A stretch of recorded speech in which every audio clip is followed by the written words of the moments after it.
Before this video starts, if you enjoyed this video, there are many more like it already on the channel with many more like it to come in the future, so subscribe. I am trying to hit 125,000 subscribers by the end of the year, so I would really appreciate it. I upload daily on this channel, so if you're looking for some consistent basketball talk, this is the place for it. Also, drop a like on this video. It only takes 1 second and it makes a massive difference. Also, real quick, as I've mentioned a million times, go check out my newest video over on my film channel. It is a video essay on why I believe Uncharted 4 is the best game in the series. Also, if you haven't already, after this video, there is a video that I uploaded earlier today, a couple hours ago, on who I believe should win Finals MVP, or where I think that conversation is going. By the time you are seeing this video, it's probably been decided, but at the time I was leaning Anthony Davis. It'll be in my pinned comment how I feel now, but you can still watch that video to get the idea of the discussion. I don't know, just fucking watch it. It's not that big of a deal. That was so aggressive, I apologize. But today I wanted to talk about the Miami Heat and what's next for them. I'm sure everyone's reaction video after this game is going to be congratulations to the Lakers, and I should say congratulations to the Lakers, but I like to take the other angle and talk about the team that lost this finals, which is the Miami Heat. I want to talk about their future and what we can expect from them in the coming seasons, next season, season after, all that kind of shit. So, what is next for the Miami Heat? Well, I think initially we have to talk right out of the gates about this upcoming free agency, because it's going to be an interesting one for the Heat. Their money is at a weird spot because they have to bring back Goran Dragic, but they're trying to save cap space for 2021. The degree to which how close they are to holding on to a max slot, I'm not entirely sure. All I know is they're not going to be able to give Goran Dragic a long-term contract for the amount of money that he's going to want, while also keeping that max spot open unless they try to trade away some player or another. They are getting Myers Leonard's contract off of the books, so that's going to help, but at the end of the day, they're not going to have a max spot if they give Goran Dragic his money long-term. So there is one option, and Goran Dragic would have to be cool with this. He would have to take a one-year deal for a lot of money this year, and then next year he would re-sign to a new contract where it's less money, but he got like more this year. So it'd be like, hey, Goran, we'll give you like $40 million over 3 years, but we're just going to give you 25 of it this year, and then the next 2 years you'll get 15. That could be an option. You'd really have to rely on Goran Dragic being cool with that. But there's also a possibility he leaves. But I've also seen like rumors that the Heat are interested in offering Montrezl Harrell a contract, which if they're doing that, they're definitely letting Dragic go, unless they're just saying fuck it to 2021's free agency, which I highly doubt. So I don't know. My guess is I think they're going to give Dragic a big one-year deal, with the implication that in 2021 they'll sign this max guy, and then they'll give him a contract with bird rights that's a little bit more reasonable than what he would initially expect over longer term, to kind of be like, we'll just give you 50% of what you want now this year, and then that other 50% can be drawn out over a couple of seasons. Other than that, though, I don't expect this team to make any big moves in free agency. They're probably going to bring back Jay Crowder, they'll probably bring back Myers Leonard too, why not? No big deals though, just a couple like smaller things on the side, and we're relatively going to be getting the same team back next year. However, with this Miami Heat team having some young players, we're going to see some improvement internally, especially knowing how good Miami's culture is and how good they are at improving internally. He had an interesting playoffs, obviously. Mostly very positive. There were some down moments, but he also had a 37-point game in the conference finals as a 20-year-old, so overall, pretty damn good playoffs for him, and in my opinion, the guy needs to be a starter next year. Now, Tyler Hero, I feel like he's one of those players that we really don't have to wait on as much as you might initially think. Now, don't get me wrong, I'm not expecting him to be an all-star next year. However, I think he could give you a solid 19 points per game next season on good enough efficiency, just given the opportunity. And I think that level of swagger and confidence, and combined with his skill, is going to give that offense an extra punch. And I think he showed that this year in these playoffs. I do think more opportunity, more shots, more minutes would be a good thing for Tyler Hero. Duncan Robinson and what his role is, I'm not entirely sure. Also, if they did let Goran Dragic go, I wouldn't entirely think it's a bad idea to just have Jimmy Butler run point guard. Like if he did Jimmy Butler, Tyler Hero, Duncan Robinson, Jay Crowder, and Bam Adebayo, I think that's a good starting lineup. Duncan can play small forward.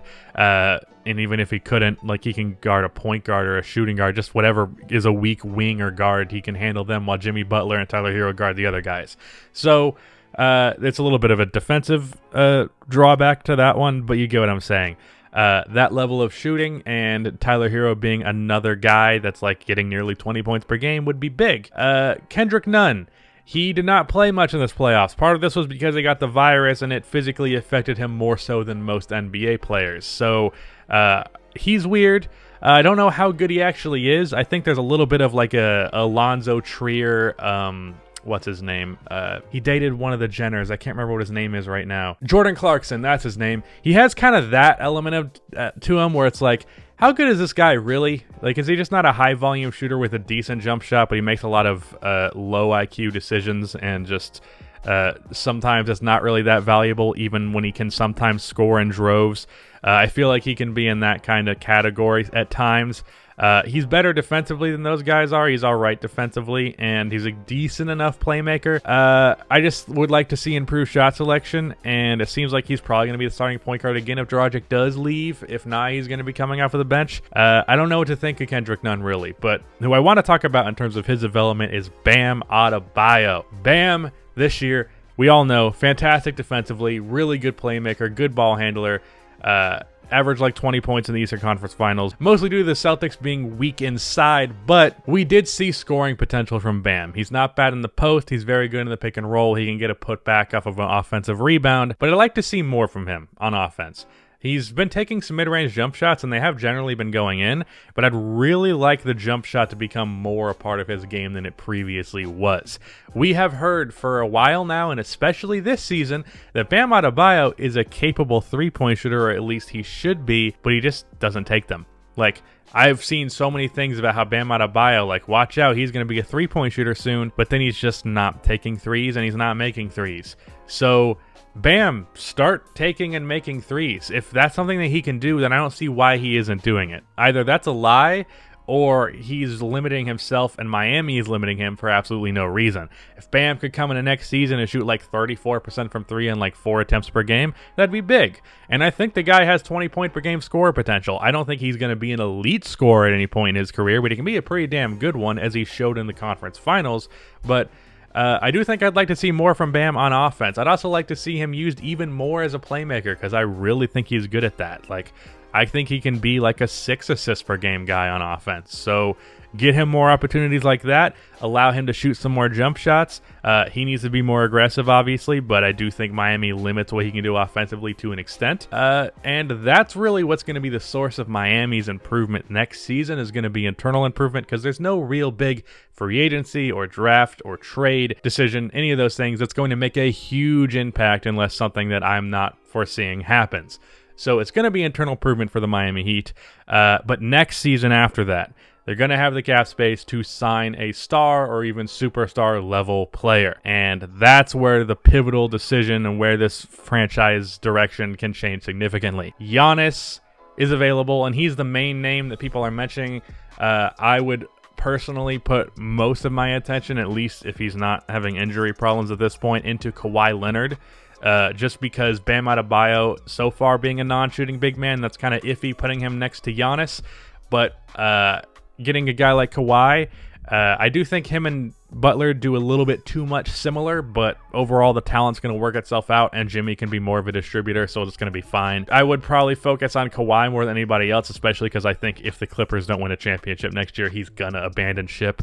So I would try to get Kawhi over Giannis, but obviously, if you can get one of those guys, it's a huge fucking deal, and it's a slam dunk. So what's Miami's chances to win a championship once that happens? Well, I think they would probably be the favorite in the Eastern Conference immediately. Either Giannis or Kawhi. In the case of getting Kawhi, I don't know that they're like automatically better than the Bucks, even though I understand they beat them this year, but I think if they got a guy like Chris Paul, that would change things. But I do know for a fact that if they got Giannis, they'd be the best team in the East, unless KD and Kyrie are significantly better than I'm expecting them to be.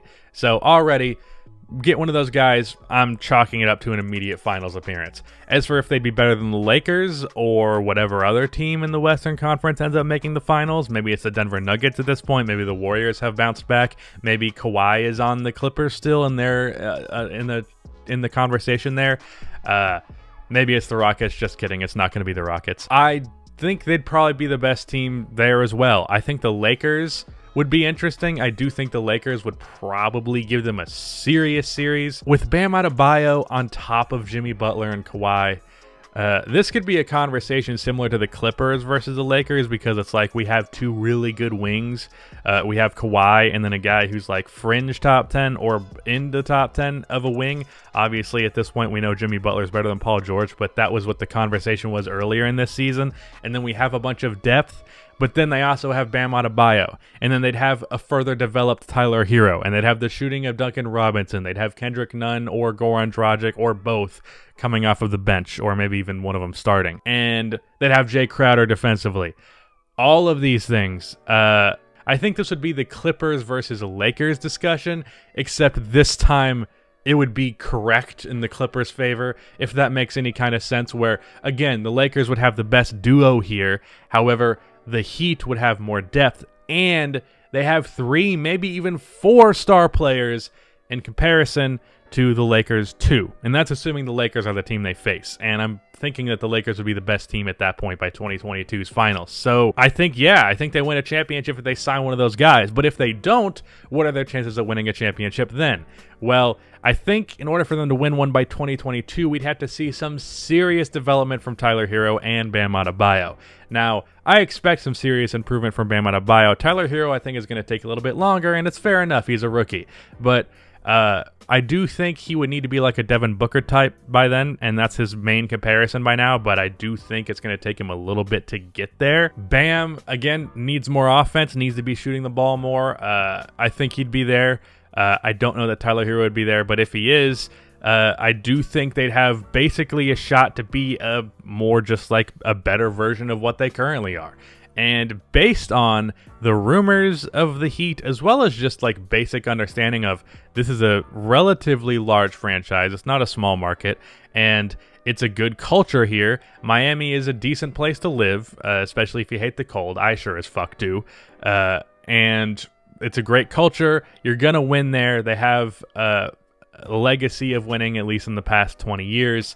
And Pat Riley is there. Eric Spoelstra is the best coach in the league. Jimmy Butler is a guy who's going to help you win. A lot of these young, scrappy guys there that are going to help you if you're an older star-level player. I don't think it's possible that they don't get a star player in 2021, because if just one of the many available star free agents in this free agency class in 2021 is going to leave, they're going to go to the Heat, unless they have some other thing planned with other star players. But if just one is leaving, my number one pick would be the Heat, unless it's like a center or something.